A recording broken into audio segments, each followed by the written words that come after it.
Hello, all of my history-loving friends. Welcome back to part 2 of the Bonnie and Clyde Joplin shootout. Today we're going to talk about the aftermath of the shootout and have a look at the things they left behind in the Joplin apartment. If you are new to my channel, welcome. This is a history channel. I do true crime, I do military, I do disasters. Basically, if I like it and find it interesting, I may do a story on it. And if you like history, you're probably going to find most of what I share interesting. So to keep up, like, subscribe, turn on notifications so you know when I put up something new. I am outside the Schiffendecker Mineral and History Museum. We're going to take a look at some of the personal items left behind in Bonnie and Clyde's apartment. Now, before we go in there, I am going to take a minute and tell you what happened in the immediate aftermath of the shootout. Bonnie and Clyde and Blanche and Buck and WD had gotten into the car and had sped off. WD had been shot in the abdomen, and he was in a tremendous amount of pain. Inside the car probably would have been bedlam. No one probably had even processed what had just happened. They had no idea how many police officers they had just gone up against. It happened in less than a minute, probably. WD was in so much pain, he was sure the bullet was still in there. They drove as fast away as possible and as far as they could get until they felt comfortable were not being pursued. They did not know that the police had not pursued them at all. And later the Joplin police would try to downplay the fact that they had not pursued the criminals at all, hadn't even tried. So they did stop, and Clyde got a stick of some sort, and they put a little bit of cotton on the end to protect him a little bit, I guess. And they put it in the hole, and they kept going until it came out on the other side. I know. But this made them assume the bullet was not in there, that it had gone all the way through. Now remember, and if you haven't watched the first video, I would go back and do that. But more than likely, McGinnis is the one who shot WD. When they went a little further, they Bonnie used some of her clothing to make a bandage for him. And then when they were able to stop, they did go into a store and buy him some aspirin, and that is the only treatment he got for this wound, at least in the short term. And eventually the wound would just have to heal itself. They stopped the first night in Shamrock, Texas, which is a little town on Route 66, and they stayed in a motor court there. They were also jumpy and afraid. They did not stay long and just hit the road again. From there, they would just drive through several states. They went back through Missouri, through Illinois, Nebraska. I forget all the states they went through, but they just kept going. And they were sleeping in the car. They were bathing in creeks. And generally that is what their life was like through most of their criminal career. And Joplin is the point in which they no longer were anonymous. Everybody, coast to coast, knew what they looked like. There was no safe state, so to speak. Missouri had been that for them because the Missouri police weren't really looking for them. They never really did huge crimes. You know, they did small time mom and pop stores like that. And yes, police had been killed, but their names and stuff really hadn't left whatever state those incidents occurred in. Now they are going to be fugitives from sea to shining sea. Let's go inside and take a look at some of the things they left in the apartment and why, after this shootout, they did become national fugitives. I'm inside the museum now, and I'm standing in front of the exhibit, which is being expanded, so there aren't a lot of cards inside identifying stuff. But the director of the museum came out, and I asked him some questions about what was original and what is reproduction. So this door actually went into the kitchen. So it was inside that stairwell I showed you in the last video. People have incorrectly identified these as bullet holes, which is why I thought it had to have been the exterior door, because there wasn't any firing inside the building. But once I saw the door, all of these holes are basically in line with each other. So clearly something was attached to this, whether it was some kind of facing or a way it was displayed in the past. But they are not bullet holes. It almost looks like, if you can see here, it almost looks like a giant staple. Clearly there was some sort of a square mechanism here.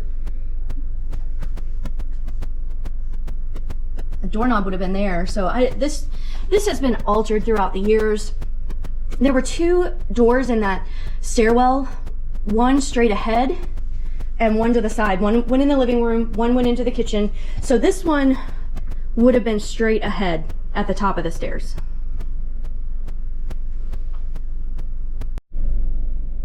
This jewelry was left behind. The police thought this was stolen from a Neosho store. This is the jewelry I'm guessing that Blanche refers to. She said it was costume jewelry and she claimed that they bought it.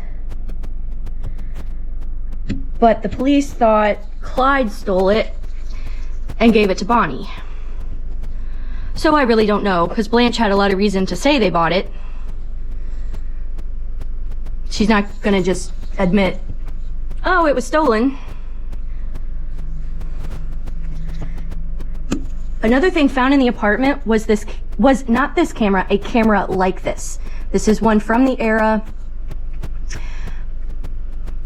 The museum director thought they found around 6 rolls of film, but only about 12 of the pictures inside had images of them, the ones that we all know today, showing them kind of goofing off. It shows Bonnie taking Clyde prisoner, the one with the cigar in her mouth. Oh, she hated that. She hated that people thought she smoked cigars. She didn't. WD smoked cigars, so she just took one of his and used it as a prop to make herself look tough. Again, this isn't something women did. And honestly, you know, Bonnie didn't really take that much part. She was certainly an accomplice, but she never really wielded a gun. She was definitely an enabler. She was definitely along for the ride. She was there willingly, definitely an accomplice, but she never pulled off any jobs. She did stake out the bank in Orinoco. I'm going to be making a video about that, Orinoco, Missouri. She kind of scoped out the bank ahead of time, but she never did any of the things that were appearing in these detective novels, and a lot of the news stories had her having a much bigger role than she actually did. But I think it's these pictures are what made everyone become so interested in this case. Women don't behave like this. Women don't have cigars. Women don't hold a ton of guns in their waist like this.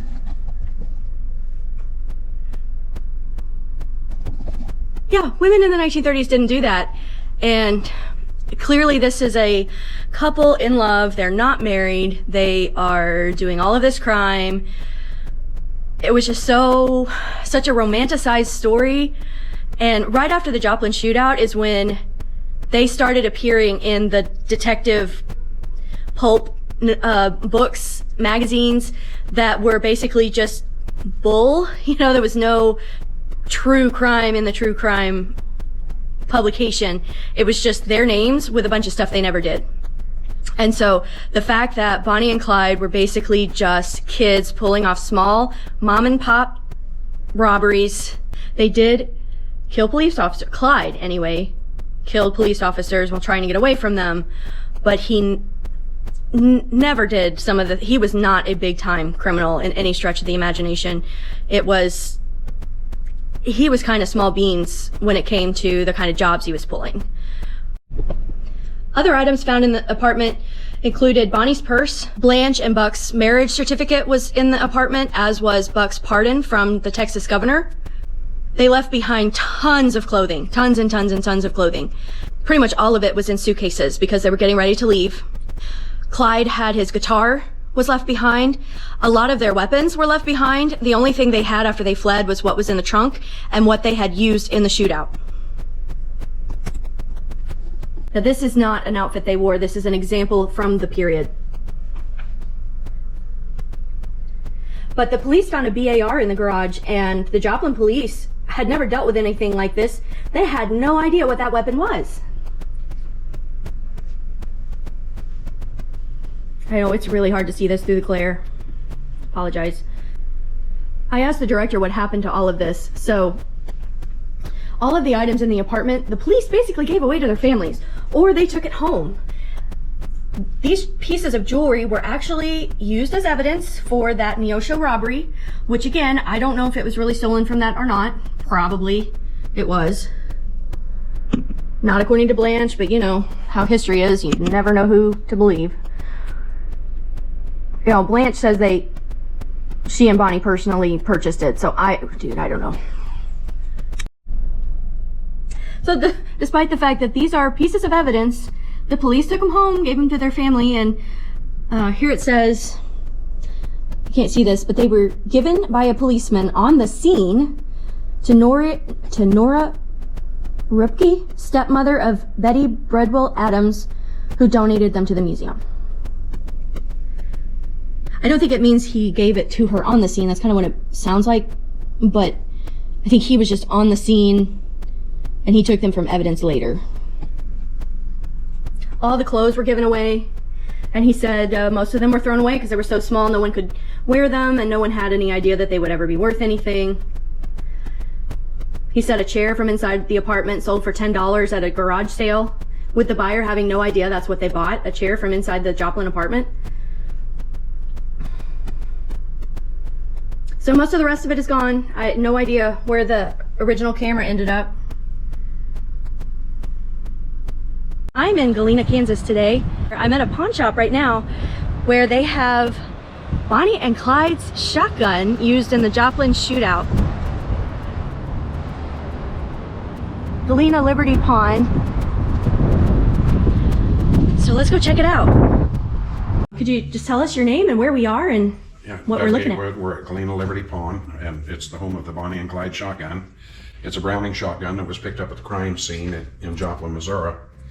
And up to the time of the raid, they didn't know what Bonnie and Clyde even looked like. So they captured 3 rolls of film there. And that's where all of the photos that you see of Bonnie and Clyde, and Bonnie smoking the cigar, which she later said, tell everybody that I do not smoke cigars. So that was staged. The Joplin police, Detective Tom DeGraff, picked up the shotgun at the crime scene. And when he retired, they gave him the shotgun as a souvenir.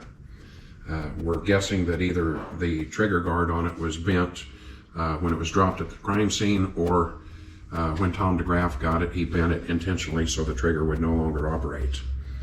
He registered it when the NFA was passed, National Firearms Act, and he passed away. His son inherited it, and his son, who's in his late 80s, had decided that it was time to turn loose of it, and they put it up for auction. So fortunately, Brian Jordan was able to purchase the gun at R&R Auctions out of Boston. We wanted to keep the gun in the area that it was found, and we understand that it's part of our heritage, and we wanted to share it with everyone, so that's why we have it on display. The ATF gave us special permission to display it in the case because it is a Class 3 firearm with a short barrel, and we're a Class 2 dealer, so we did have to have special permission to display it.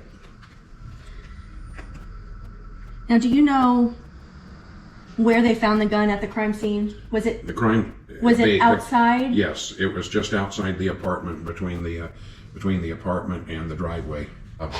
However, we do know that this is one that was owned by them. It has all the documentation, and we're not wanting to make light of their crimes spree, but we want to understand the heritage of our community.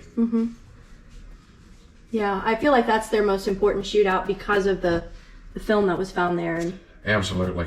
Thank you so much for letting me see it and telling me about it. Well, thank you for visiting Galena Liberty Pawn. Yeah, everybody come down and check it out if you're in the area.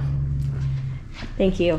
The final thing found in the apartment are poems written by Bonnie herself. And these poems would fuel the myth that has existed around Bonnie and Clyde ever since. Here's Suicide Sal. She wrote it while she was in jail. Early in their career of crime, she was captured, and she sat in a jail cell for a month, and she wrote this poem. She felt a little abandoned, I think, because Clyde went back to Texas. He didn't try to break her out, and she was apparently very angry about this and almost left him over it, and I'm really sad that she didn't follow through on that. It would have saved her life. Here is Suicide Sal. We each of us have a good alibi for being down here in the joint, but few of them really are justified, if you get right down to the point. You've heard of a woman's glory being spent on a downright cur. Still, you can't always judge the story as true being told by her. As long as I've stayed on this island and heard confidence tales from each gal, only one seemed interesting and truthful, the story of Suicide Sal. Now Sal was a gal of rare beauty, though her features were coarse and tough. She never once faltered from duty to play on the up and up. Sal told me this tale on the evening before she was turned out free, and I'll do my best to relate it just as she told it to me. I was born on a ranch in Wyoming, not treated like Helen of Troy. I was taught that rods were rulers and ranked as a greasy cowboy. Then I left my old home for the city to play in its mad, dizzy whirl, not knowing how little of pity it holds for a country girl. There I fell for the line of a henchman, a professional killer from Chai. I couldn't help loving him madly. For him, even I would die. 1 year we were desperately happy, our ill-gotten gains we spent free. I was taught the ways of the underworld. Jack was just like a god to me. I got on the FBA payroll to get the inside lay of the job. The bank was turning big money. It looked like a cinch for the mob. 80 grand without even a rumble. Jack was last with the loot in the door when the teller dead-aimed a revolver from where they forced him to lie on the floor. I knew I had only a moment. He would surely get Jack as he ran. So I staged a big fade out beside him and knocked the .45 out of his hand. They wrapped me down big at the station and informed me that I'd get the blame for the dramatic stunt pulled on the teller. Looked to them too much like a game. The police called it a frame-up, said it was an inside job, but I steadily denied any knowledge or dealings with underworld mobs.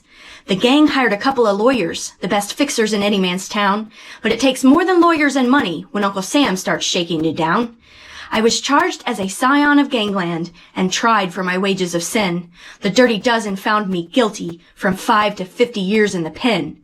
I took the rap like good people, and never one squawk did I make. Jack dropped himself on the promise that we make a sensational break. Well, to shorten a sad, lengthy story, 5 years have gone over my head without even so much as a letter. At first, I thought he was dead. But not long ago, I discovered, from a gal in the joint named Lyle, that Jack and his mole had got over and were living in true gangster style. If he had returned to me sometime, though he hadn't a cent to give, I'd forget all the hell that he's caused me and love him as long as I lived. But there's no chance of his ever coming, for he and his mole have no fears, but that I will die in this prison or flatten this 50 years. Tomorrow I'll be on the outside, and I'll drop myself on it today. I'll bump 'em if they give me the hot squat on this island out here in the bay. The iron door swung wide next morning for a gruesome woman of waste, who at last had a chance to fix it. Murder showed in her cynical face. Not long ago I read in the paper that a gal on the east side got hot, and when the smoke finally retreated, 2 of gangdom were found on the spot. It related the colorful story of a jilted gangster gal. 2 days later, a sub-gun ended the story of Suicide Sal. Thank you so much for watching. If you made it to the end, congratulations. I'll be doing a few more stories on Bonnie and Clyde. They had a few shootouts in this area. So I'll be doing one in Orinoco. I'll also be covering their shootout in Commerce, Oklahoma, as well as their kidnapping of a police officer in Springfield, Missouri. I look forward to seeing you guys again. I'll see you next time.